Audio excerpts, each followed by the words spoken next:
wabarakatuh. Kita berani masih tetap punya rekening di tempat riba. Wa iyyazubillah. Rezeki kita sudah dijamin, ikhwafillah. Rezeki kita tidak pernah tertukar. Maka segera tutup rekening kita yang ada di tempat riba. Karena 1 detik ke depan kita tidak ada yang tahu apakah kita masih hidup, apakah kita masih bernyawa, apakah kita masih sempat untuk bertobat kepada Allah. Ikhwafillah, jangan uang yang sedikit menjadi penyesalan tiada akhir.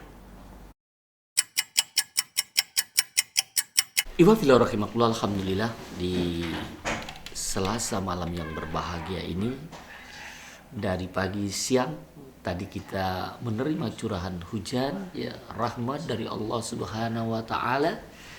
Mudah-mudahan kita semua dalam kondisi sehat walafiat, yang selalu dalam lindungan Allah Subhanahu wa taala. Dan bagi saudara-saudara kita kaum muslimin yang saat ini mungkin menderita atau nikmat yang diberikan Allah dalam kesulitan seperti sakit, ada musibah yang tidak diinginkan, kita doakan agar saudara-saudara kita ini segera diangkat musibah-musibah itu menjadi satu kenikmatan yang luar biasa dari Allah Subhanahu wa taala, dan memudahkan saudara kita ini untuk mendekat kepada Allah Subhanahu wa taala. Iwabillahi sahabat Ismail, radio kesayangan kita, Radio Ismail AM 774, bahagia bersama Al-Quran. Di Selasa malam dalam kajian malam muhasabah, dan juga sahabat Ebi Abu Muhammad Duyono, 4 Rajab 1442 Hijriah atau bertepatan dengan 16 Februari 2021 Masehi, di mana kajian malam kita ini akan mencoba menyampaikan satu tema untuk muhasabah diri kita masing-masing. Apakah itu ada dalam diri kita? Dan narasumber sampaikan, ketika kita mendapatkan informasi ini atau ilmu berdasarkan Al-Quran was Sunnah yang dipahami oleh para sahabat, hendaknya kita mengamalkan untuk diri kita, bukan menghakimin orang-orang yang berbeda pemahamannya dengan kita. Dan kajian malam hari ini itu dalam tema yaitu pintar urusan dunia, jahil urusan akhirat. Ini merujuk kepada apa yang disampaikan oleh Rasulullah SAW yang diriwayatkan oleh Imam Al-Hakim di nomor 1879. Qala Rasulullah SAW, Innallahu ta'ala yub'idu ala alim kulla alim bid dunya jahilin bil akhirah. Jadi sesungguhnya Allah Ta'ala itu tidak menyukai orang-orang yang pandai dalam urusan dunia, namun jahil atau bodoh dalam perkara akhirat. Ini satu cambuk bagi diri kita, yang kalau kita sebagai orang tua, ya, ini bisa kita lihat diri kita, ya, yang merasa orang tua yang sudah punya anak, dan kita yang sebagai anak yang punya orang tua. Yuk kita perhatikan, apa pertama kali ilmu yang diajarkan oleh orang tua kita? Ilmu dunia kah atau ilmu akhirat? Yang siap kita mengeluarkan dana kita sebagai orang tua membiayai anak kita, apakah untuk ilmu dunia atau ilmu akhirat? Jangan lihat kanan kiri, jangan lihat depan belakang atau atas bawah kita. Lihat diri kita masing-masing. Apakah yang kita siap mengeluarkan biaya besar, waktu yang panjang, tenaga yang ekstra untuk mendapatkan ilmu dunia atau ilmu akhirat?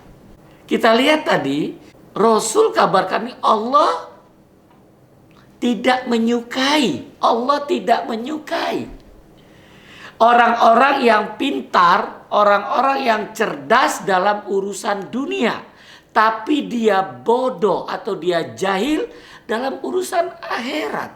Kita begitu banyak lihat ketika di dalam satu kajian sang ustadz hadir di tengah-tengah umat dan kita melihat begitu banyak orang-orang terpandang. Ketika dia bertanya, apa yang dia ucapkan? Apa yang kita dengar? Pak Ustadz, kami awam. Padahal dia punya posisi, dia punya jabatan, dia punya titel, gelar kesarjanaan yang sangat tinggi untuk urusan dunia. Tapi dia ketika di hadapan ustadz, di hadapan kiai, di hadapan tuan guru, dia katakan apa? Saya awam. Ini fenomena yang ada di lapangan, yang ada di tengah umat. Apakah itu kita orangnya? Astagfirullah. Tobat. Ini kesempatan muhasabah. Tidak ada kata terlambat, ikhwah fillah. Tidak ada kata terlambat. Karena lewat radio kesayangan kita, Radio Ismail, AM 774, bahagia bersama Al-Quran. Ini Allah pertemukan kita. Allah gugah hati kita di malam yang sejuk ini. Agar kita kembali merubah paradigma kita. Dunia sebentar, akhirat kekal. Jangan salah kita belajar. Jangan salah kita mencapai satu tingkat keilmuan yang tinggi. Dunia akhirat. Mulai dengan kata istighfar, tobat, teteskan air mata kita. Orang baik punya masa lalu, orang jahat, orang jahil punya masa depan. Pasang niat saat ini juga. Saya harus berubah. Saya harus belajar ilmu akhirat. Saya harus lebih tinggi ilmu akhirat saya dari dunia. Nah, kondisi ini kenapa bisa terjadi yang diinformasikan tadi? Punya gelar tinggi, punya pendidikan tinggi, punya jabatan, punya posisi, punya harta. Namun ilmu akhiratnya jahil. Limaza? Karena pola pendidikan yang ada di kita itu menjauhkan dari ilmu agama. Lihat aja ketika kita S1, ngambil gelar sarjana ya di kampus untuk gelar S1. Berapa jam pelajaran agamanya? Ternyata hanya 1 jam 2 SKS. Di semester pertama. Semester 2 sampai akhir gak belajar lagi. Pasca sarjana apalagi? Doktor, lah jauh banget. Itu di posisi atas. Bagaimana di posisi bawah? Sekarang perhatikan. Ketika kita sebagai orang tua, anak kita lahir, apa yang kita kerjakan? Anak kita ketika dia mulai bicara, apa yang kita mulai untuk mengajarkan dia bicara? Kalimat-kalimatul haq, kalimat-kalimat thayyibah yang kita ajarkan. Mari kita muhasabah wa fillah. Karena mulai dari rumah. Siapa dia? Ibu. Kita bangga ketika punya istri kita bekerja di luar rumah. Kita bangga karena istri kita wanita karir. Punya jabatan tinggi, punya posisi yang tinggi. Tapi anak kita, siapa yang ngajar? Ternyata pembantu kita. Dan bagi orang-orang yang punya istri di rumah, itu sangat istrinya merasa kecil hati, merasa rendah diri. Istrinya di mana? Istri saya tidak bekerja. Astagfirullahaladzim. Para wanita yang di rumah ini dia bekerja luar biasa. Di atas gelar profesor, di atas wanita karir. Itu wanita-wanita yang ada di rumah-rumah kita, bukan di luar rumah. Itu wanita-wanita yang luar biasa. Dia bisa bekerja 24 jam untuk dirinya, untuk suaminya, untuk anak-anaknya, untuk keluarganya, untuk tetangganya. Ini wanita-wanita yang ada di rumah-rumah kita. Bukan wanita yang ada di luar rumah. Tanpa sadar wanita yang di luar rumah, dia telah keluar dari kodratnya. Dia telah menghilangkan waktu-waktu yang berharganya untuk menjaga harta yang dititipkan oleh suaminya, anaknya, titipan Allah, tanpa disadari.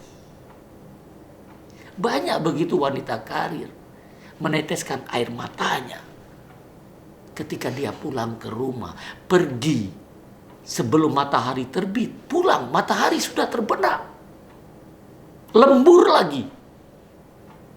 Apa yang dilihat ketika dia sampai di rumah? Suaminya sudah lemah, sudah lesu, sudah tidak bergairah. Pas diminta, istriku tolong kopi panas. Tahu nggak, saya baru pulang. Karena dia punya posisi, dia punya jabatan, dia punya harta. Ketika suami minta tolong kopinya. Apa papa tidak tahu saya baru pulang ini? Allahu Akbar, Allahu Akbar. Ini tanpa disadari. Coba kita lihat para istri kita yang ada di rumah. Ketika kita pulang ke rumah, kopi panas sudah tersedia, handuk panas sudah disiapkan. Tinggal saja seorang suami menikmati pijitan-pijitannya. Nikmatnya luar biasa.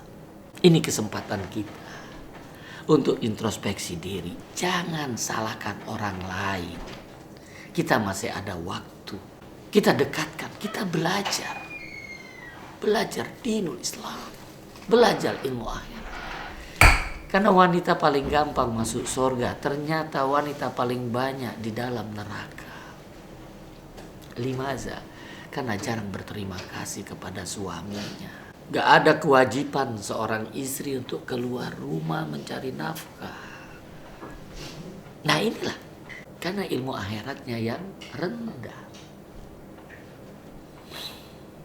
Karena kalau kita mendahulukan ilmu akhirat, Masya Allah dunia akan ikut. Itu tanpa kita sadari. Tapi apakah salah para wanita yang keluar rumah? Syariat Islam tidak menyalahkan. Tapi bagaimana ketika dia paham dengan ilmu agama, dia bisa memilih mana yang terbaik di antara yang baik. Nah, posisi ini apa? Posisi inilah yang menyebabkan begitu banyak anak-anak kita lemah dalam ilmu akhirat. Kenapa? Dasar pendidikan di awal ini dimulai dari rumah tangga, di mana orang tuanya tidak mengajarkan ilmu akhirat. Karena sebagian besar orang tua bangga dengan ilmu dunia. Kesuksesan itu dicontohkan dengan banyaknya harta, dengan jabatan, dengan titel. Kita bisa lihat rumahnya mewah, mobilnya mewah, ya kan? Uangnya banyak gitu kan, sering jalan-jalan. Tapi apa? Buka aurat, tidak sholat berjamaah. Tapi ini jadi panutan. Kita mulai. Setelah dapat koridor ini, kita mulai lihat pendidikan kita. Pendidikan kita ketika anak-anak TK. Mudah-mudahan yang belajar TK, kalau dia sudah mengajar karena alhamdulillah. Tapi sebagian besar ketika kita masuk TK anak kita, keluarkan biaya. Untuk apa? Untuk pelajaran dunia. Apa yang diajarkan di awal? Bermain. Dengan apa? Lagu. Gembira. Padahal pertama kali kalau bisa kalimat thayyibah, itu mereka para TK-TK yang sudah mengajarkan kalimat-kalimat thayyibah. Al-Quran, hadis, ya. Ini yang harusnya lisan-lisan anak-anak kita tuh seperti itu. Ini enggak begitu banyak orang tua kita bangga kalau anaknya pinter nyanyi, kepingin jadi artis. Enggak nggak bangga kalau anaknya jadi ulama, anaknya hafiz Quran, nggak bangga. Padahal begitu banyak anak-anak yang membawa nama Indonesia, para hafiz-hafiz Quran, anak-anak kecil, mengharumkan bangsa ini, tapi nggak viral, nggak jadi panutan. Sebagian besar mereka yang ditemui di tengah umat, TK-nya mengajarkan lagu. Padahal awal utama kita diminta untuk apa? Baca Quran. Nah ini lihat. Ini kelemahan. Ini kalau kita ingin melakukan perubahan paradigma. Awalin anak kita dengan Al-Quran. Awali anak kita dengan hadis-hadis Rasulullah. Di SD disibukkan dengan apa? PR. Udah nggak bisa lagi untuk bercengkerama dengan keluarganya. Bermain dengan ibu bapaknya. Ibunya keluar rumah, bapaknya keluar rumah. Dia main dengan pembantunya. Nah, sekarang dimudahkan lagi dengan apa? Dia dikasih gadget. Jadi dia kalau ada kesulitan larinya ini. Diam dia. Apa yang di sana? Pernah nggak kita melihat ke sana? Bukan kepada kedua orang tuanya. Kasih sayang dari orang tuanya. Ketika ada PR, siapa yang harusnya? Ibunya pulang tengah malam, bapaknya pulang tengah malam. Gimana mau ngajari PR lagi? Hilang sosok kedua orang tuanya. Sampai dia ke SMP. Masa puber. Menampakkan jati dirinya. Nah, mulai di luar sana dikenalkan rokok. Dikenalkan wanita. Oh, kalau saat ini malah SD sudah ada kenal wanita. Di SMA sudah mulai dia membawa harta orang tuanya. Tidak amanah. Jadi Masya Allah. Jadi kita untuk dapat gelar S3 itu butuh waktu 22 tahun minimal. Tapi apakah itu satu keberhasilan? Bahwa anak kita cerdas ketika dapat gelar doktor? Dengan ilmu dunianya, ini kemungkinan besar apa yang disabdakan oleh Rasulullah. Allah tidak menyukai orang-orang yang pandai, orang-orang yang pintar dalam urusan dunia. Nah, begitu banyak mereka-mereka yang punya posisi jabatan, dirut, penguasa di dalam perusahaannya, tapi dia melalaikan sholatnya. Na'udzubillah. Ini Allah beritahu sebaik-baik amal itu sholat di awal waktu. Abdul amal as-sholatu awal waktiha. Sebaik-baik amal sholat di awal waktu. Jangan sampai kita diciptakan oleh Allah hanya untuk ibadah. Wa ma khalaqtul jinna wal insa illa liya'budun. Tidak aku ciptakan jin dan manusia kecuali hanya untuk ibadah kepadaku. Saya begitu nikmat ketika saya bekerja di bank syariah. Sebelum waktunya sudah diberhentikan oleh kantor. Ini luar biasa para direksi-direksinya. Memperhatikan pegawainya untuk menjaga sholat di awal waktu. Memudahkan kita untuk taat kepada Allah. Dan mudah-mudahan ini bisa berlanjut kepada saudara-saudara kami yang saat ini ada di perbankan syariah. Menjaga waktu sholat. Ketika waktu sholat tiba, 15 menit, 10 menit sudah berhenti. Dahulukan hak Allah. Dahulukan hak Allah. Tinggalkan semua urusan dunia. Tinggalkan semua urusan dunia. Dahulukan hak Allah. Agar semua kesulitan-kesulitan, kendala yang ada dimudahkan Allah. Dimudahkan Allah. Kita akan lanjutkan setelah yang satu ini. Baik, Iwabillah rahimahullah. Kita lanjutkan. Kita sebagai hamba Allah diciptakan di dunia ini hanya untuk ibadah.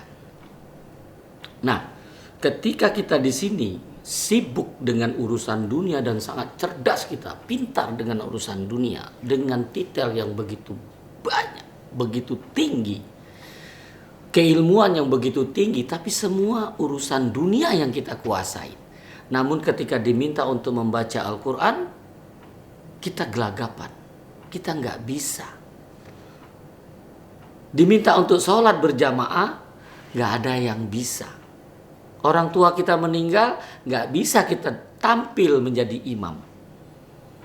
Ini mungkin yang dikatakan yang mungkin masuk dalam apa yang dikabarkan oleh Rasulullah Sallallahu Alaihi Wasallam. Kita pintar dan ini tidak disukai oleh Allah. Kalau kita pintar dalam urusan dunia, cerdas kita matematik, cerdas kita bahasa Inggris. Namun ketika diminta baca Quran, nggak bisa. Karena perintah Allah kepada Nabi Muhammad, awalan, itu diminta untuk membaca Al-Quran. Utlu ma uhiya ilaika minal kitab. Bacalah Al-Quran, wahai Muhammad, yang telah diturunkan kepada. Baca Quran. Jadi kalau kita ingin seperti itu, yuk kita berubah. Berubah kita. Sehingga kita mendahulukan akhirat. Maka TK sampai S3 itu kita rubah paradigmanya. Jadi ketika anak kita lahir, TK itu apa? Jadikan tujuan. Jadi TK itu tujuan ketakwaan.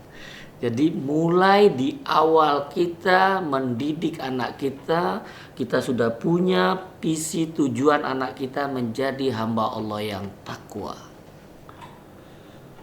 Takwa itu mudah melaksanakan perintah, ringan meninggalkan larangan. Itu sejak awal dia mulai bicara, dia mulai bergerak, pahamkan itu. Mana perintah, mana larangan. Perintah sesuai kesanggupan. Larangan saat dilarang berhenti. Nggak boleh dilanjutkan. Apalagi itu dasarnya Al-Quran was sunnah. Perintah. Sholat. Perintah. Menggunakan jilbab. Itu perintah. Puasa. Zakat. Haji itu perintah. Sebatas kemampuan. Tapi jangan dekati zina. Ini larangan, langsung berhenti. Jangan makan riba, langsung berhenti. Gak ada kaulilan fakaulilan, sedikit-sedikit. Yang penting aku sudah buka bank syariah, tapi masih ada bank riba, gak bisa. Nah itu mulai dari awal. Beritahu anak kita ini perintah, ini larangan. Syirik, gak boleh. Larang itu. La tusyrik billah. Jadi larangan-larangan itu dengan kata jangan. Ini dari awal harus diberitahu agar anak kita cerdas. Jadi anak kita bodoh itu kalau dia tidak tahu akhirat, tidak tahu ilmu akhirat. Walaupun titelnya tinggi, dia tetap jahil ketika nggak bisa baca Quran. Nggak paham ilmu agama. Pasti dia akan mudah untuk melakukan maksiat. Nah itu dari TK itu udah dikasih tahu tuh. Kasih tahu ini perintah, nah ini larangan. Agar kamu nanti jadi hamba Allah. Takwa itu apa? Tuntunan Al-Quran kita wajib amalkan. Nah kasih tahu anak kita. Tuntunan Al-Quran kita wajib amalkan. Makanya jangan sampai tidak dengerin ini. Radio Ismail AM 774 ini. Bahagia bersama Al-Quran. Dia anak kita dengarkan ini. Agar dia selalu dengar Al-Quran. Bukan lagu. Dengarkan Al-Quran. Di situ ada perintah, di situ ada larangan. Di situ ada sejarah. Masya Allah. Nih, TK. Naik dia ke SD. Bukan sekolah dasar. SD itu kasih tahu. Ini ada yang dikabarkan oleh Rasul. Apa? Abdul amal as-sholatu awalu waktiya. Sholat dahulukan. Jadi SD itu sholat dahulukan. Jadi ketika sudah mendekati waktu sholat, gak ada urusan dunia. Gak ada. Kita ikutin ini perintah Rasulullah. Sholat dahulukan. Naik ke SMP. Lewat sholat juga. Bukan itu masa puber, masa pancaroba. SMP apa? Sholat membuat perubahan. Jadi kalau kita sholat gak berubah, ada yang salah. Mungkin wuduknya gak benar. Sehingga sholat tidak membuat perubahan. Karena sholat ini malah membuat perubahan. Inna sholata tanha 'anil fahsya wal munkar. Dia bisa mencegah perbuatan keji, perbuatan munkar. Itu orang sholatnya benar. Karena kalau sholat dia sudah benar, dia membuat perubahan ke arah yang lebih baik. Jadi perhatikan diri kita, jangan lihat orang lain. Jangan lihat orang lain. Ketika Anda sholat tidak membuat perubahan pada diri Anda, hati-hati. Jangan-jangan ada rezeki haram. Ini yang harusnya jadi perhatian. Kenapa? Karena di sini Masya Allah. Karena banyak kita yang sering berpikir. Ya, sering berpikir. Dia bermaksiat aman saja. Dengan apa? Lewat sedekah gitu ya. Seolah-olah disayang sama Allah. Maksiat terus. Korupsi terus. Dagangan timbangannya dikurangi terus. Mencampur barang bagus dengan barang yang jelek terus. Melakukan transaksi riba terus. Wah, malah bertambah itu. Pangkat, jabatannya, kekayaannya terus. Ini maksiat terus-terus. Hati-hati. Jangan Allah nggak sayang lagi sama antum. Kenapa? Ini yang dikabarkan oleh Rasulullah SAW. Dari mana? Dari Abu Hurairah, Nabi SAW bersabda, Ayuhan nas, innallaha thayyib, la yaqbalu illa thayyiba. Wahai sekalian manusia. Ini untuk semua manusia. Sesungguhnya Allah itu baik. Allah tidak akan menerima sesuatu melainkan dari yang baik. Kita bisa dengar ini. Ini hadis riwayat Muslim. Nomor 1015. Jadi kalau dari harta haram, yakin gak akan diterima. Jadi wajar kalau sholatnya gak berubah. Jadi kita bisa muhasabah di situ. Ketika SMP itu sholat membuat perubahan, ternyata kita sudah sholat nih, tidak melakukan perubahan. Sholat tapi rekeningnya masih di tempat riba. Sholat tapi masih jalan dengan istri orang. Jalan masih dengan anak gadis orang. Sholat tidak melakukan perubahan. Sholat tapi masih buka aurat. Sholat itu tidak melakukan perubahan. Jangan-jangan ada yang salah di sana. Dari rezeki yang haram. Maka dari itu kita bisa lihat ini. Ya. Kita termasuk yang jahil atau yang cerdas. Orang yang pintar.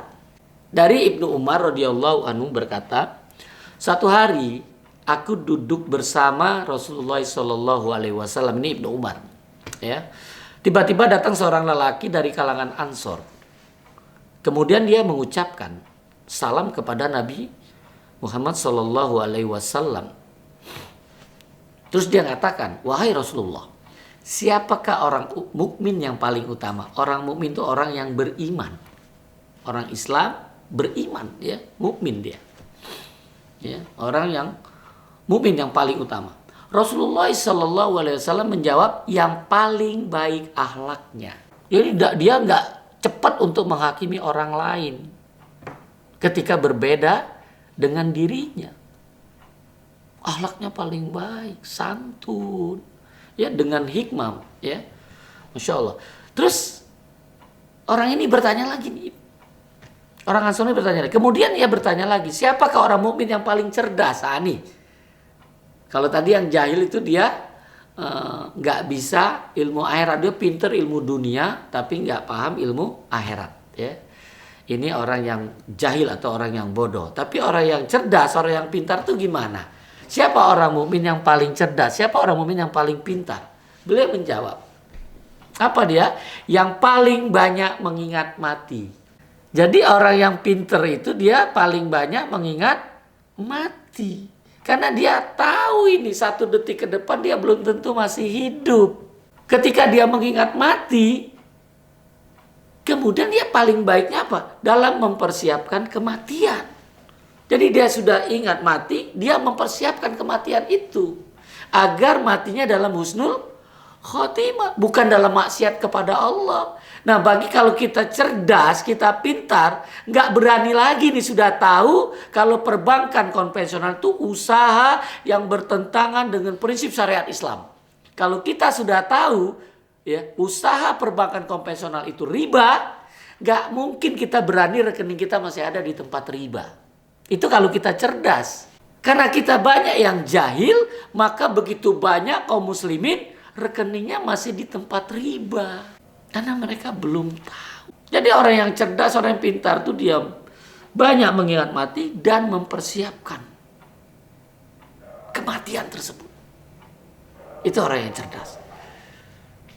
Ya, ini hadis ini diriwayatkan oleh Ibnu Majah, Tabrani dan Al-Haythami. Syekh Albani dalam Sahih Ibnu Majah 2/419 berkata hadis hasan. Ini yang harusnya kita cermati bersama. Kalau salat kita tidak berubah. Naik kita ke SMA. Salat menjadikan amanah. Orang yang salat itu, dia menjaga salat di awal waktu. Dia menjaga kebersihan. Jadi kalau salatnya benar, corona tuh hilang sendiri. Gak takut dengan corona. Itu kalau salatnya benar. Karena dia apa? Dia jaga wudhu. Amanah dia. Wudhunya hilang, dia ambil lagi. Dia jaga wudhu dalam 24 jam. Bagaimana corona mau deket? Setan aja takut, apalagi corona.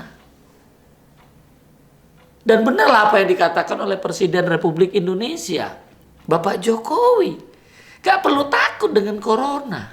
Karena yang menyebabkan banyak kematian itu was-was. Sudah tahu apa lagi? Ketakutan. Nah, itu yang paling banyak, ketakutan. Itu yang menjatuhkan, menurunkan imun kita.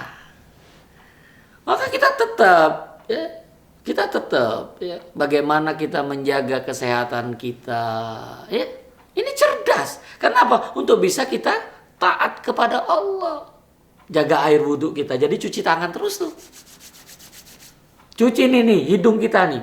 Inilah kesempatan ini, ya. Bisa mengeluarkan, bersin itu, hancur itu corona. Nikmat. Ya. Masya Allah. Ya. Makanya itu kita coba perhatikan. Nih, jadi kita orang yang amanah, apa yang diminta kita bisa jaga amanah. Kita diciptakan Allah hanya untuk ibadah. Maka kalau bisa 24 jam itu kita punya nilai ibadah. Belajar, niatkan ibadah selalu. Bekerja, beramal, niatkan ibadah selalu. Berdakwah, niatkan ibadah selalu. Gitu. Mereka yang berdakwah dengan niat ibadah selalu, mereka adalah orang-orang yang benci neraka, idamkan surga. Makanya dia akan tetap semangat, tetap istiqomah.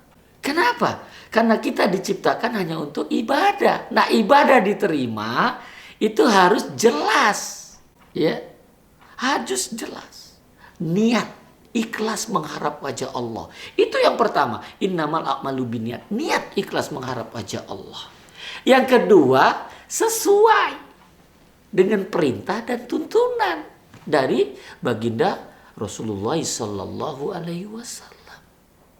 Ini bisa diterima. Kalau enggak dari situ enggak bisa, karena dasar ibadah itu haram. Jangan asal-asalan ibadah. Sementara muamalah itu dasarnya boleh. Sampai ada yang melarangnya. Makanya dulu belum dilarang, lakukan. Karena darurat, kita punya rekening di bank riba. Tapi saat ini udah dilarang. Kita bisa hijrah ke bank syariah. Sekarang malah sudah ada bank syariah Indonesia. Indonesia sudah ada bank syariah. Bank syariah Indonesia. Mudah-mudahan ini bank syariah Indonesia ini bisa menjaga, ya, sholat di awal waktu, gitu kan? Jaga syariatnya. Karena kita berharap ada sebagian pada waktu sebelum adanya Bank Syariah Indonesia, Fatwa Dewan Syariah Nasional juga itu banyak mengakomodir masyarakat yang belum mengenal syariah agar pindah ke bank syariah. Namun belum mengakomodir mereka yang sudah kenal syariah, ingin menjalankan syariah. Nah, kita berharap Dewan Syariah Nasional, para DPS, ya, para praktisi bank syariah di bank syariah manapun, yuk kita akomodir ini masyarakat yang ingin hidupnya 24 jam. Dia ingin jadi orang yang cerdas, orang yang pintar, mendahulukan akhirat, bukan lagi dunia. Ingin menjalankan kehidupan muamalahnya bebas riba. Bukan mengejar rupiah lagi, enggak. Agar supaya akadnya betul-betul syar'i. Berkah yang dia inginkan. Karena berharap hidup berkah itu tanpa riba. Berkah itu ziyadatul khair, bertambahnya kebaikan. Jadi kalau kita sudah nempatkan di bank syariah, sudah kerja di bank syariah, ya, deket nggak kita dengan Quran? Itu tesnya tuh. Deket nggak kita dengan Quran? Deket nggak kita dengan ulama? Karena kita sudah gunakan nama syariah. Ini harus deketnya akhirat, bukan dunia. Bukan target dunia lagi. Kalau kita sudah pakai nama syariah, harusnya target akhirat itu nomor satu. Dahulukan target akhirat. Dunia akan ikut. Dunia akan ikut. Maka awalin semuanya itu dengan Al-Quran. Supaya usahanya tidak akan pernah rugi. Ini orang yang cerdas. Orang yang pinter akhirat. Dia minta apa? Minta tip dari Allah. Agar usahanya nggak pernah rugi. Silakan buka di surat Fatir. Surat ke-35 ayat 29. Innallazina yatluna kitaballah wa aqamus sholat wa anfaqu mimma razaqnahum sirra wa alaniyatan yarzuna tijaratan lan tabur. Sesungguhnya orang-orang yang senantiasa membaca Al-Quran, mendirikan sholat, menginfakkan sebagian rejeki yang diberikan oleh Allah secara sembunyi-sembunyi atau terang-terangan, mereka inilah yang mengharapkan perniagaan tidak akan pernah rugi. Jadi ada 3 amalan. Ini untuk semua praktisi bank syariah agar usahanya diberkahi oleh Allah Subhanahu wa taala. Mudahkan karyawannya untuk tiap hari jangan tidak membaca Al-Quran. Harus senantiasa membaca Al-Quran. Yang kedua, dirikan sholat. Tutup semua kantor-kantor kita yang berlabel syariah ketika waktu sholat tiba.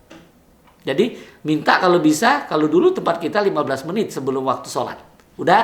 Sudah diberitahu para nasabah dan karyawan untuk siap-siap memenuhi panggilan Allah. Ini berharap semua perbankan syariah melakukan seperti itu. Terus yang ketiga, menginfakkan. Ya, sebagian rezeki kita para pegawainya ya untuk diberikan kepada mereka-mereka yang punya ya hak mereka ya. Agar supaya saat ini banyak bencana ini. Ya kita kalau bisa bank syariah yang ada di Indonesia turun ke lapangan. Ya. Kalau dia perorangan sembunyi-sembunyi. Tapi kalau untuk halayak mengajak orang banyak terang-terangan. Ya, terang-terangan. Tetap mendapatkan ridho dari Allah. Ini 3 ini kalau kita lakukan terus ya, praktisi bank syariah semua akan menjadi pilihan utama. Jadi semua kita berharap mimpi besar. Abu Muhammad Duyono Kusen Al-Jambi, nanti di Indonesia nggak ada lagi bank ribawi. Yang ada adalah bank syariah. Insya Allah hidup berkah tanpa riba. Toyibnya ada pertanyaan, bagaimana kalau kita dapat cashback dari penggunaan OVO, GoPay atau selainnya? Kita lihat dulu, ketika kita menggunakan apa yang disebutkan tadi, ada nggak awal kita deposit? Ya, ketika kita deposit itu tanpa sadar kita itu meminjamkan kepada perusahaan tersebut uang, ya. Karena akad kita meminjamkan itu tanpa sadar, karena dia bisa menggunakan uang tersebut. Dia tempatkan deposit kita itu atas nama dia, mungkin taruh di mana, di bank ya. Nah di bank dia dapat bunga. Maka dia ngasihlah cashback tadi, karena dia sudah dapat keuntungan lebih. Jadi memancing.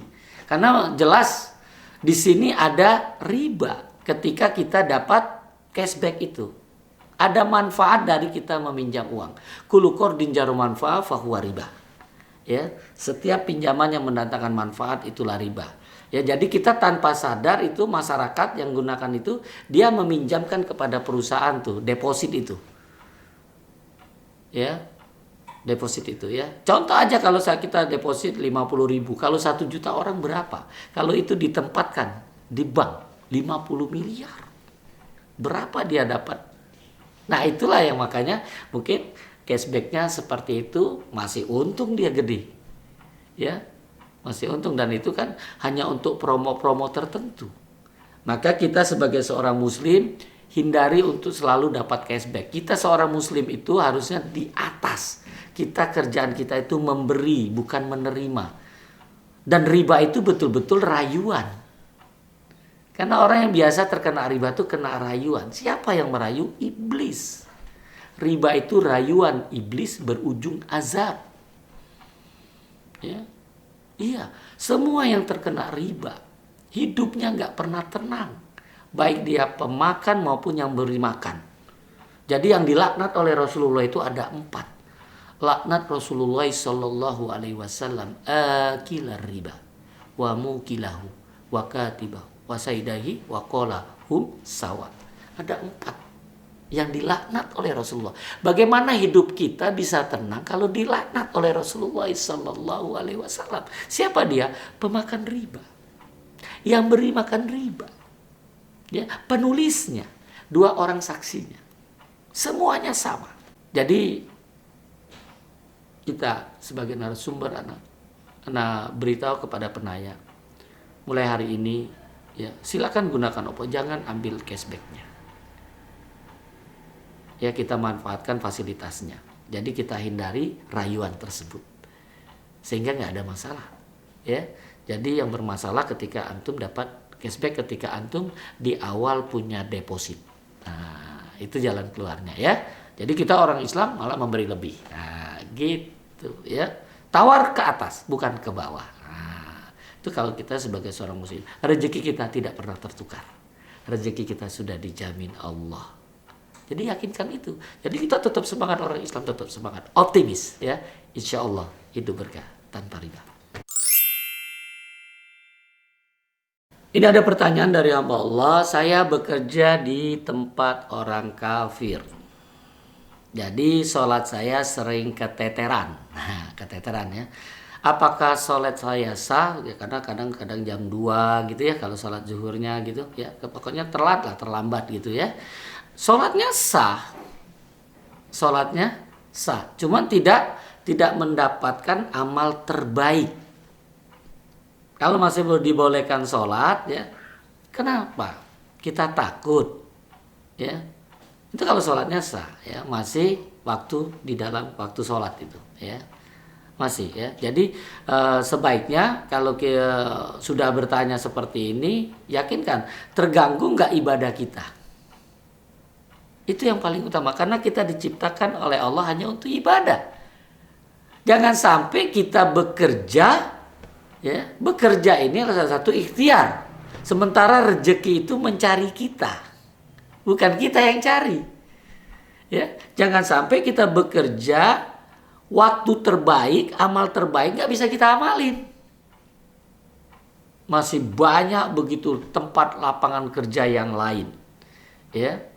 Masih banyak kalau kita terganggu untuk melakukan aktivitas yang betul-betul prioritas yang kita amal. Abdul amal as-sholatu awwalu waqtiha.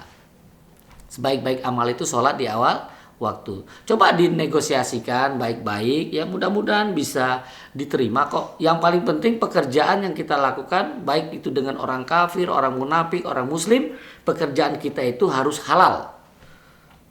Ya, harus halal. Kita kerja sama orang muslim tapi pekerjaan kita itu haram. Contoh apa? Kita menjadi pencatat untuk transaksi dengan bank riba. Haram. Hatta kita kerja dengan orang muslim, tinggalkan. Kita kerja dengan orang kafir tapi tidak ada riba, kita bisa bekerja gitu kan. Kerjaannya muamalah, tidak mengganggu syariat, nggak ada masalah. Makanya yang kita lihat itu 3 ya, yang dilarang dalam Islam. Yang pertama gimana transaksinya. Yang kedua kegiatannya, yang ketiga akadnya.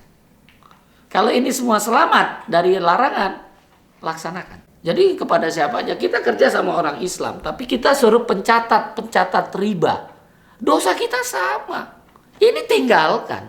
Makanya hati-hati karena orang-orang kafir dia nggak tahu halal haram untuk transaksi riba. Padahal begitu banyak kalau dia beragama Nasrani itu dilarang juga, Yahudi juga dilarang itu tentang riba.